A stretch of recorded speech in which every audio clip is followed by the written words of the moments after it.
Lionel from the United States of America.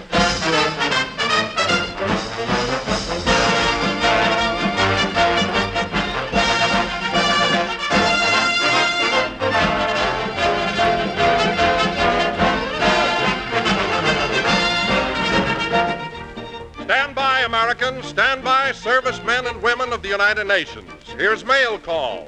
One big package of words and music and laughter delivered to you by the stars from whom you want to hear in answer to the request you send to Armed Forces Radio, Los Angeles, USA. Tonight we dedicate our show to the servicemen and women based in Greenland. And standing at the microphone now, ready to speed this greeting on its way, is your master of ceremonies, Groucho Marx.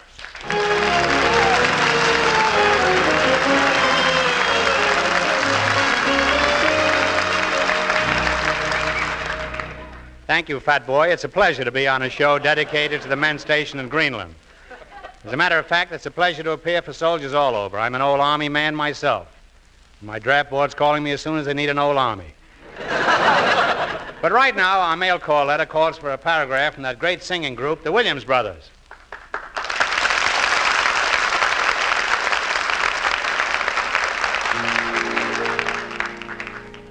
Oh, give me a home where the buffalo roam and the deer and the antelope play, where seldom is heard a song so absurd as laid that pistol down, babe, laid that pistol down. Pistol packing mama laid that pistol down. I went down to bowl a game, I heard what that gal said. The ball just spins, I missed the pin, so I used my guns instead. Lay that pistol down, babe, lay that pistol down. Pistol packing mama, lay that pistol down. She can hit a bullseye 8 times out of 9. The wolves all know the status quo at Hollywood and Vine. Lay that pistol down, I've got the drop on you. Oh, mama with the gun on her hip, I'm in love with you. She said she doesn't like the jive, she doesn't like the blues. She likes the way the cowboy sings, and boy, those high-heel shoes. Lay that pistol down, babe, lay that pistol down. Pistol packing mama, lay that pistol down. Don't you put that cannon down, don't you put that cannon down, don't you put that cannon down. Take it easy, lay the pistol down, mama. Lay the pistol down, mama. Lay the pistol down, mama. I'll give you a machine gun instead. Hey! Pistol packing mama is knocking them down.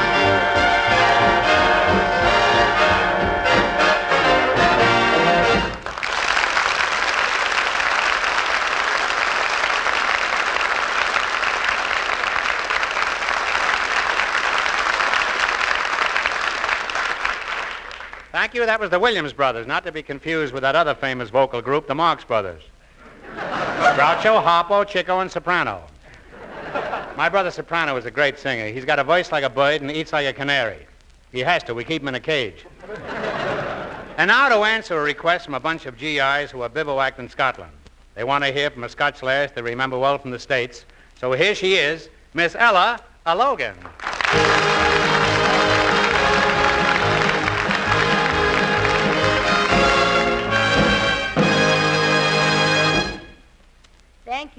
Thank you, my bunny lads in the heather, for inviting me here tonight. Bunny men in the heather. Oh, the camels are coming. Da-dum, the camels are coming. Da-dum, the camels are coming. Oh, but it won't do them any good. You can't get a room anywhere in Hollywood. Tell me, Ella, were you born in Scotland? Well, I'm Scotch on my mother's side. Me too. Scotch? No, I was on my mother's side. Someone had to protect her from my father. Arme bunny lass is a brobrech mo lich. Is that Scotch? No, I'm just trying to break up a cold. Oh, Groucho, you're just pulling my leg. No, I'm not, but it's a wonderful notion. Ella, it might be fun to hear you sing Mississippi Dreamboat. Take it away, Dreamboat. I got me a chicken. I got me a melon. I got me a dollar bouquet. My baby's on the Mississippi Dreamboat, and it's a pop in his way. Happy doggone it, I'm happy he's on it.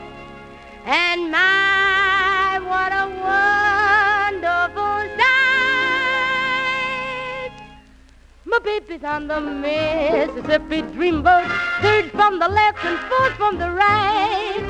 Gangway, mister, that ain't my sister, hanging from that rail. That's my pleasant passenger, I'm his favorite frail. Got me the papers, I got me the preacher. I gotta make sure that he'll stay, because a St. Louis fella is a fickle kind, and maybe I to change his mind. When the Mississippi Dreamboat buffed away, I got me a chicken, I got me a melon, I got me a dollar bouquet. My baby's on the Mississippi Dreamboat, and it's a pop in his way.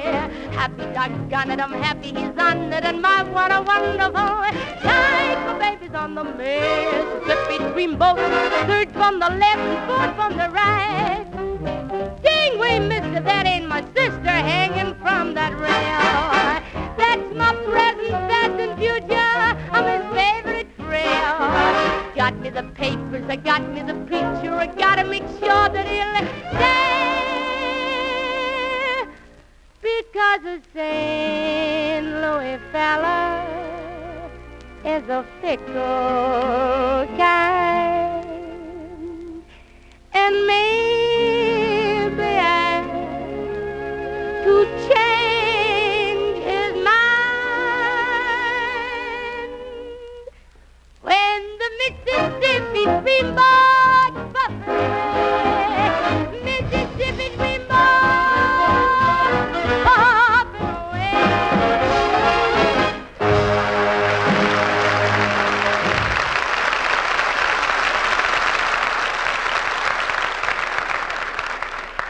Thank you, Ella, for Mississippi Dreamboat.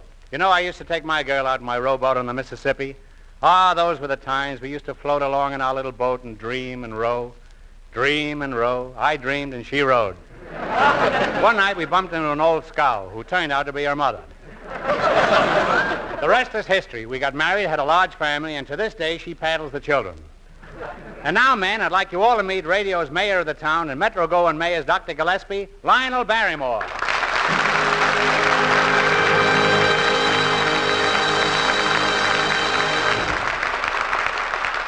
Well, glad to visit with you, Groucho. Glad to have you, Doc. Pull up a stethoscope and sit down. By the way, Doc, lately I've had a little pain right here on my side. I wish you'd take a look at it. It seems silly to spend $3 to go to another doctor. Oh, come, Groucho. I'm not really a doctor. Oh, come, Barrymore. I haven't really got $3. Groucho, I only play the part of a doctor on the screen. I'm not really a medical man. But you played in so many of those Dr. Gillespie pictures, you must know something about medicine. Oh, not necessarily, Marx. You've been acting on the stage for years.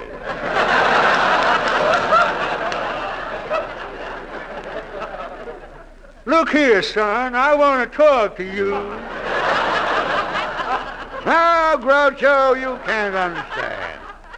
I'm not a medical man. Dr. Gillespie's just a role I play. You know, Lionel, I've always fancied myself in the role of a doctor. Say, in your pictures, you're always trying out a new assistant. How about putting in a plug for me over at the studio? Oh, you're not the medical type, Groucho. Somehow I just can't picture you as a man in gray. Gray, don't you mean man in white? Groucho, have you noticed the kind of work the laundries are doing lately? At any rate, I can't see you as a young intern in a Dr. Gillespie picture. Well, I can. I can just see myself now sitting in Grauman's Chinese Theater with a kimono on. The MGM lion roars and the title flashes on the screen. MGM, Metro-Goldwyn-Max presents Dr. Gillespie's new assistant, starring Lionel, Barrymore, and Groucho Marx. Any similarity between this MGM Dr. Gillespie picture and those produced by Metro-Goldwyn-Mayer is purely accidental. And any person living or dead to whom our characters bear a resemblance should be thoroughly ashamed of themselves.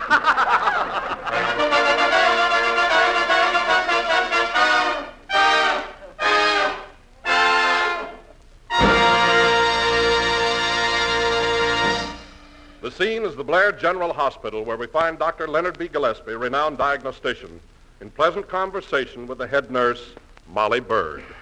Molly Bird, get out of my office and stay out. Leonard Gillespie, I am not leaving until you drink that glass of milk. I won't drink my milk. I hate milk. I detest milk. As far as I'm concerned, I wouldn't care if every cow in the country went into some other line of work. Say, where's that new assistant of mine, G. Hackenbush Marx? Tell him I want to see him in room 14. The patient has a high fever. Oh, better still, get him on the speaker system now. Very well. Calling Dr. Marx, you want it in room 14. Calling Dr. Marx, you want it in room 14. You'll have to wait. I'm pressing my pants. You'll have to wait. I'm pressing my pants. Forgot to tell you, it's 2 pair of pants.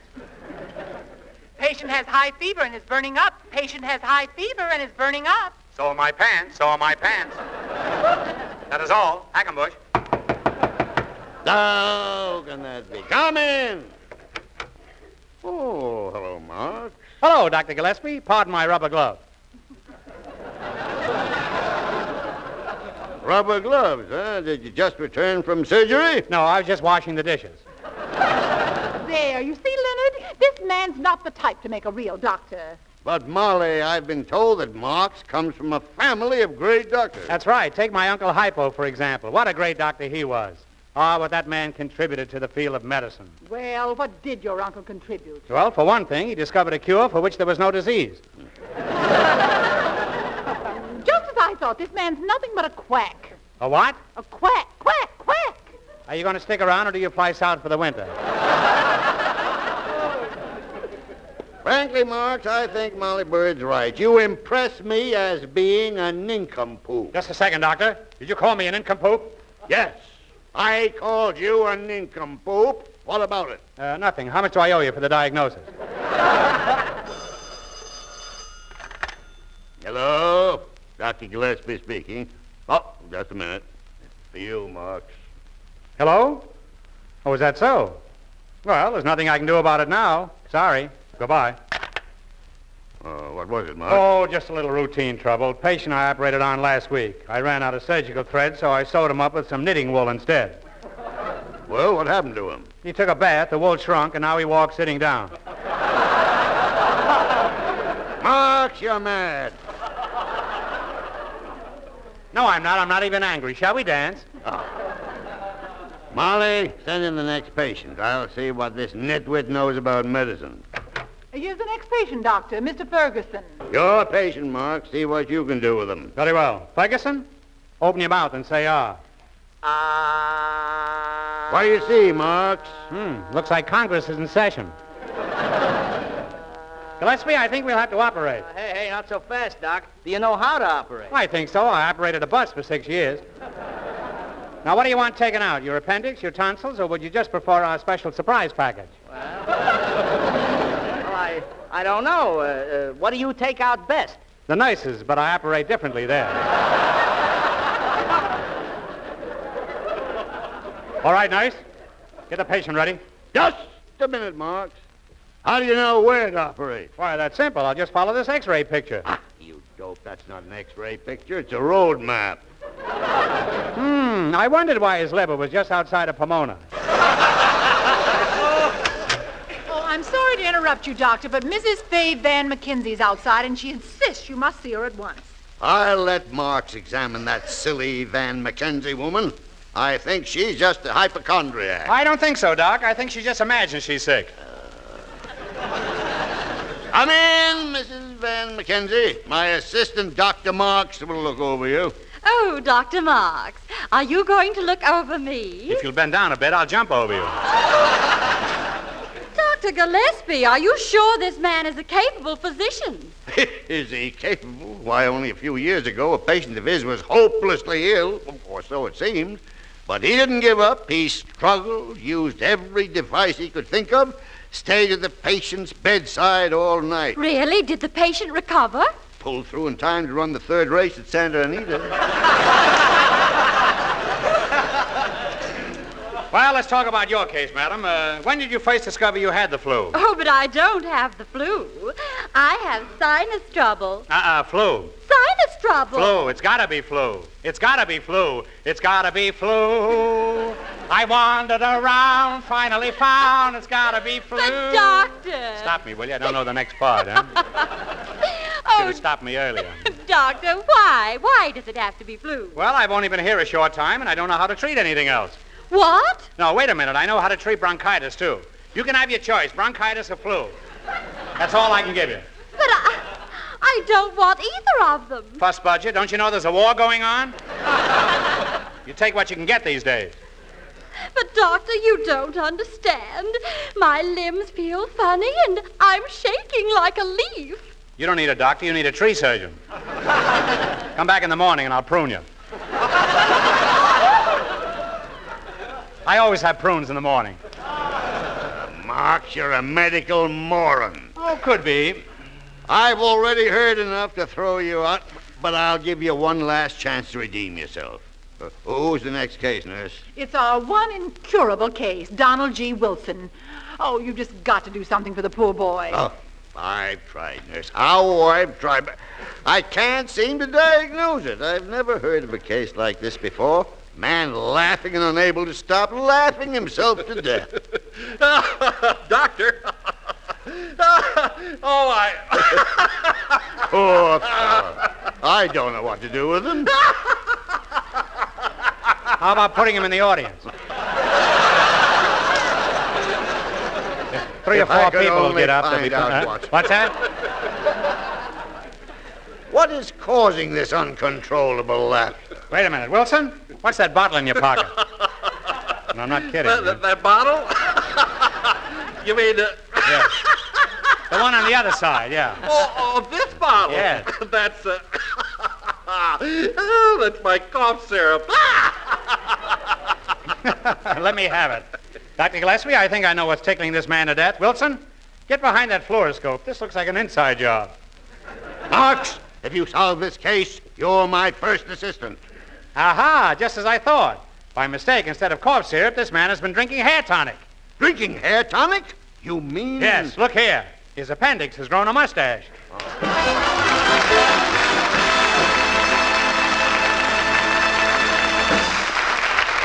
Thank you, Lionel Barrymore, Faye McKenzie, and Elvia Allman. Groucho, you make quite a doctor. Well, why shouldn't I? I studied under the famous Dr. Hackenbush. Come on, interns, let's tell him about it.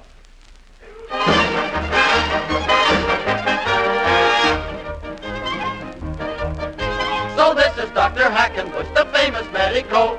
You're welcome, Dr. Hackenbush. If that's the case, I'll go. Oh, no, you mustn't go. Who said I mustn't go? The only reason that I came is so that I can go. I'm Dr. Hackenbush. My medical standing's very high. Well, anyways, ladies and gentlemen, I am Dr. Hackenbush. He's Dr. Hackenbush. I'm Dr. Hackenbush. As a matter of fact, to be exact, I'm Dr. Hackenbush. I'm sure we all would like to hear some facts about your great career. Although my horn I hate to blow, there's one thing that you ought to know. I'm Dr. Hackenbush, which all my friends will verify. Well, anyways, ladies and gentlemen, I am Dr. Hackenbush. He's Dr. Hackenbush. I'm Dr. Hackenbush. You never would guess, but nevertheless, I'm Dr. Hackenbush. For ailments abdominal, my charges are nominal. Though I'm great for, I've a rate for tonsillectomy. Sick and healthy, poor and wealthy, come direct to me. Oh, God bless you, they yell, when I send them home well. But they never, no, they never send a check to me. I've won a claim for curing ills, both in the north and south. You'll find my name is like my pills in everybody's mouth. I've never lost a case. He's never lost a case. I've lost a lot of patients, but I've never lost a case. My diagnosis never fails. I know just what to do. Whenever anybody ails, I'm sympathetic too. My heart within me melts. His heart within him melts. No matter what I treat him for, they die from something else. When your nerves start to rock, put your faith in your doc. When you're sick, he will stick to the end. With the possible exception of your mother, a doctor's a man's best friend. Yes, the doctor's a man's best friend. A doctor's a man's best friend. Whoa, a doctor's a man's best friend. A doctor is a man's best friend. Right or wrong, wrong or right, night and day, day and night. On his call you can always depend. With the possible exception of your mother and your father and your sister and your brother and your nephews and your nieces and your uncles and your cousins whom you number by the dozen. a doctor's a man's best friend.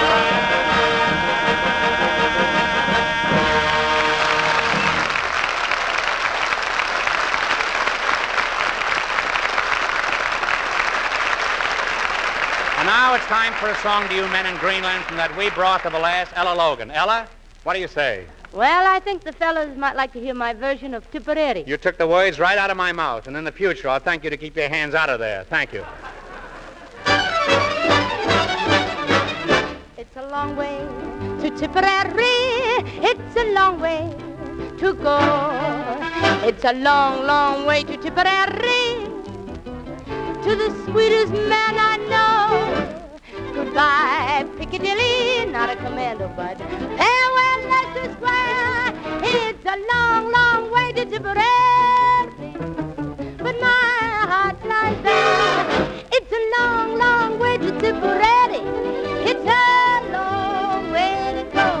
It's a long, long way to Tipperary, to the sweetest man I know. That's why I'm Dutch in Piccadilly, and I'm precious, Leicester Square, 'cause it's a long, long way to Tipperary, but my heart lies there.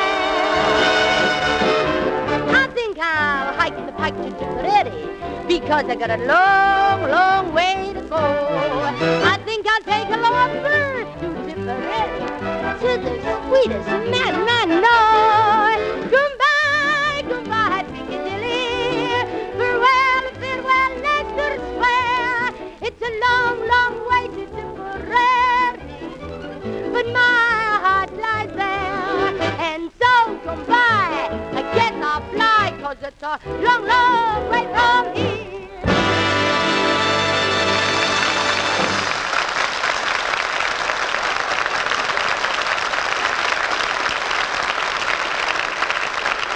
Great. That was the berries, Miss Logan. Well, what do you know? Logan berries. Oh, Groucho Marx. How'd you ever think of such a funny thing? Oh, I don't know. I guess I owe it all to my parents. They got off a lot of funny things, too.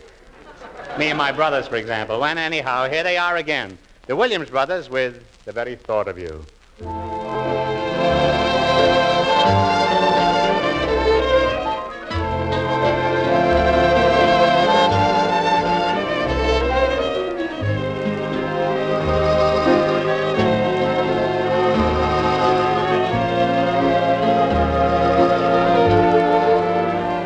The very thought of you,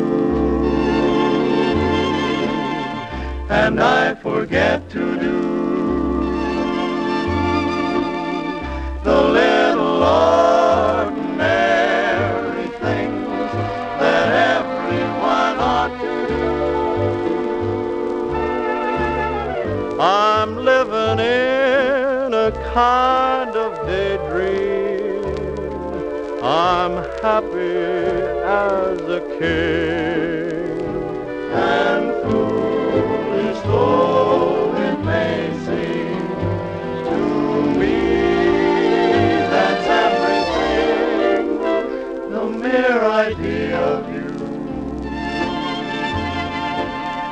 The longing here for you. You'll never know how slow the moments go till I'm near to you. I see your face in every flower, your eyes in stars above. It's just the thought of you, the very thought of you, my love, my love, my love. The very thought of wonderful you. And I forget what to do because I'm flying, I'm dying, I'm trying to think what I ought to do. I'm living in a kind of daydream. I'm happy as a king, and foolish though it may seem to me, that's everything, the mere idea of you, the longing here for you. You'll never know how slow the moments go till I'm near to you. I see your face in every flower, your pretty eyes and stars above. It's just the thought of you, the very thought of you, my love, the very thought of you.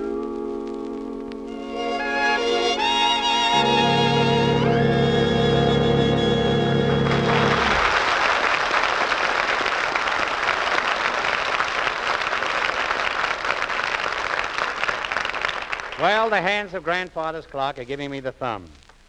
Before I bid you all ugh, ugh, or as they say in Eskimo, goodbye, I'd like to say something more about Greenland. Whoever named it that must have had a job writing campaign promises for politicians. It isn't good duty up there no matter how you look at it, but it's a mighty important assignment and it has to be done. Nearly every branch of the service is represented. There's Coast Guard, infantry, artillery, Navy, Air Corps, and the rest. It's forgotten country, but we must never forget what these men up there are doing for us. So long to you all.